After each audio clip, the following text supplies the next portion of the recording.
Ice cream cone रु बाहरिला मनीष आंगुठी आसतु जानिबा यार services खबर विषय रे। मुंबईर जड़े डाक्टर ऑनलाइन रु बरात करथिबा एक आइसक्रीम कोन रु मानव आंगुठीर एक अंश पाइथिबा नै निकट अतीत रे अभियोग होइथिला।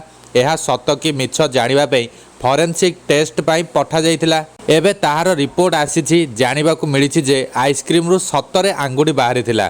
कारखाना रे काम करुथबा जड़े कर्मचारी दुर्घटनार सम्मुखीन होइथिले। एही दुर्घटना कर्मचारी आंगुठी कटि जाइथिला जहाँकि आइसक्रीम रु बाहरिथिला। योमो आइसक्रीम रो पुणे कारखाना रे एही घटना को नहीं पुलिस तदंत करिबा परे सत्यासत्य जानिबाकू मिलिछि। पूर्वरु पुलिस एही मामलार तदंत करी कर्मचारी डीएनए नमूना फॉरेंसिक साइंस लैबोरेटरी को पठाइथिला। पश्चिम मालदा रे रहुथबा 26 वर्ष बयस्का अभियोगकारी यम कंपानी एक बटरस्कच आइसक्रीम कोन बरात देइथिले।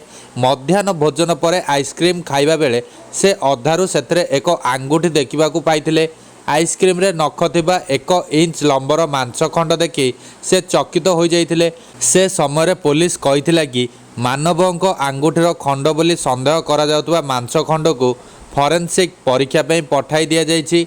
एही घटना रे अधिक तदंत आरंभ होइछि बोली पुलिस सूचना प्रदान करिथिला।